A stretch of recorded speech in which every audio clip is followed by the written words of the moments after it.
Hey guys, wanted to do a quick video here now that I've wrapped up the TIE Fighter.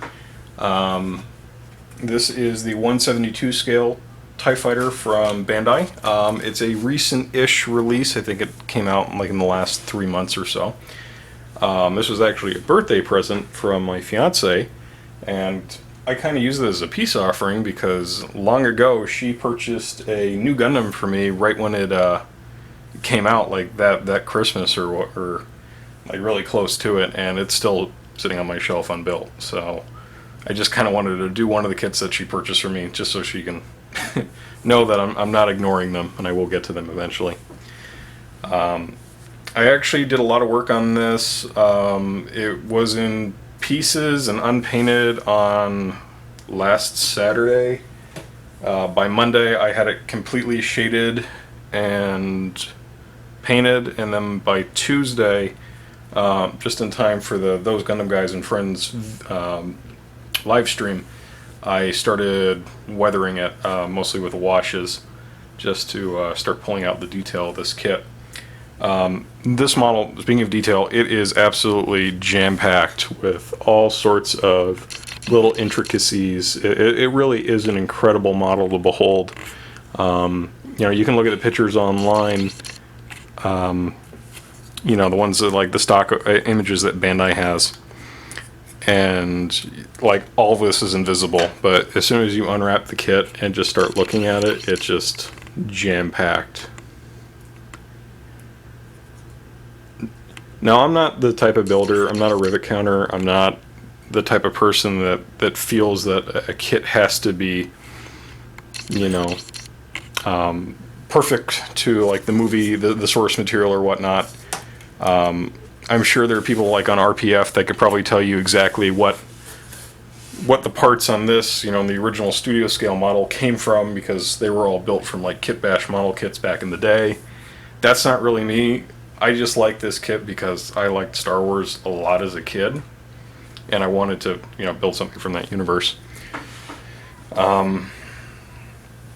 In terms of the actual build on this kit, it's really straightforward. Unlike the Darth Vader version, where the solar panels and the wings, they're all one part and they're just kind of injected with multiple colors, kind of like an RG frame.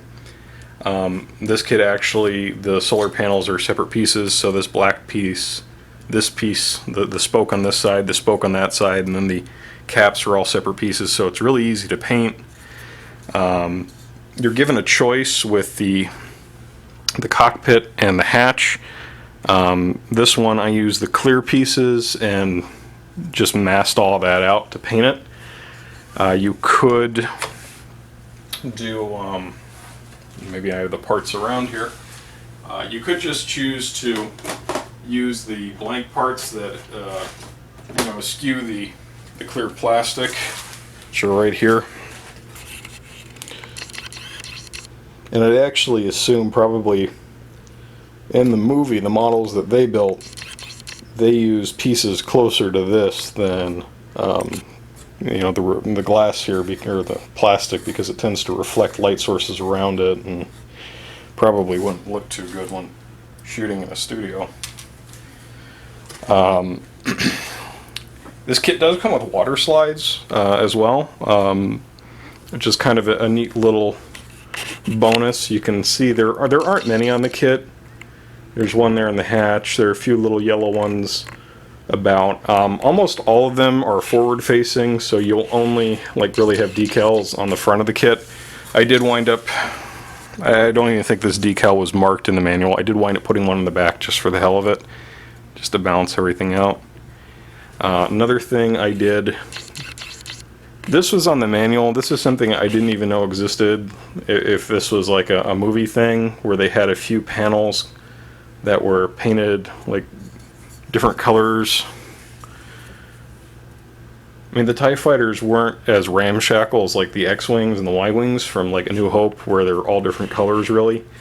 So I was surprised to see that detail, but you know, it was very easy to mask and paint on. Same thing with some of these details around the cockpit and around the, I guess, the engine.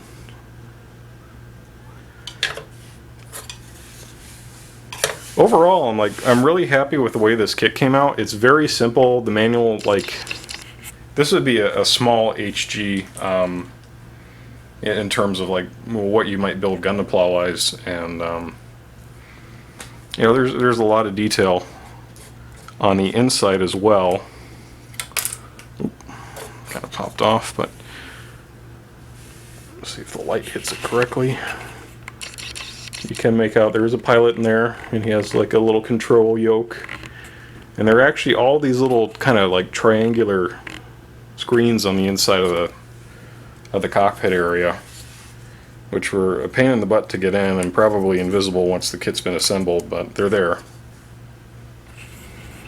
So this model does come on a little base that is adjustable, so you can kind of position the tilt on it. So if you want to have it look like it's kind of swooping or banking, you can very easily adjust this. You know, if you have an X-Wing or like Darth Vader's TIE Advance, you can always kind of like arrange them so it looks like they're, you know, in the middle of a dogfight, which is really cool. It also does come with beam effects for the little laser blasters down here. I haven't really cleaned mine up because unfortunately while weathering this kit I accidentally got some enamel into the little recesses where the sockets for the beam emitters meet the chassis, so you can see on one side it's cracked. So that's just being held in there right now by a small amount of glue, and unfortunately there's no real way for me to fix that, so I'm just gonna have to live with it. But I mean, if you want, you can always hook up your little beam effects and make it look like the TIE fighter is shooting at an X-Wing or whatnot.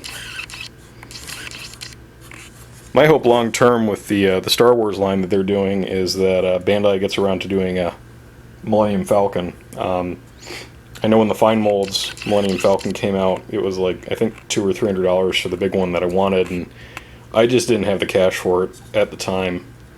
But now that I have a little more spending money, my goal is definitely to get one and to build it, because I'm a huge Star Wars fan, and that's coming from a person that runs a Gundam website, and yeah, I like Star Wars a hell of a lot more than I like Gundam, so that should be interesting. So hopefully this is the first of quite a few of the Bandai Star Wars kits. I know I'm super excited to get more of these spaceships, not so much the figure kits, but hey, it's something to look forward in the future. Anyways, guys, you're not going to see the photo shoot video or photo shoots for this kit for a while. I am going to finish the HG Gamori before I really do anything else with this model, so once you see the photos for the Gamori, I imagine the TIE Fighter photos will not be far behind. So until then, guys, take care. This is Good Guy Dan signing out.